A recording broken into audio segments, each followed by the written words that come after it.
జగనన్న అసలు ఎంత మంచోడంటే, ఎంత నిజాయితీపరుడంటే, ఆయన్ని పట్టుకొని మనం ఇన్నిన్ని మాటలు అనడం చాలా తప్పు.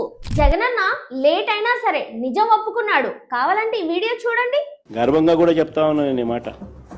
విలువలు, విశ్వసనీయత, మాటకు కట్టుబడి రాజకీయాలు చేస్తా ఉన్నది చంద్రబాబు అయితే, హత్యలతోనూ, వెన్నుపోట్లతోనూ, శవాలతోనూ, కుట్రలతోనూ ఇరికిచ్చడాలు, ప్రలోభాలు పెట్టడాలు, బెదిరించడాలు, రాజకీయాలు చేస్తా ఉన్నది మేము. చూశారు కదా అన్నది ఎంత నిజమో. నిజంగా జగనన్నకైతే హ్యాట్స్ ఆఫ్. ఈ విషయం బయటికి చెప్పడానికి జగనన్నకి ఇన్ని రోజులు పట్టింది.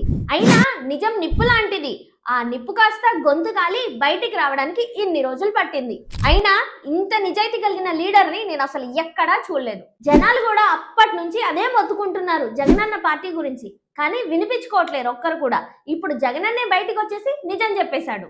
నా జీవితంలో జగనన్న ఇచ్చిన స్టేట్మెంట్స్ లో ఇంతకంటే బెస్ట్ స్టేట్మెంట్ నేను అసలు చూడలేదు.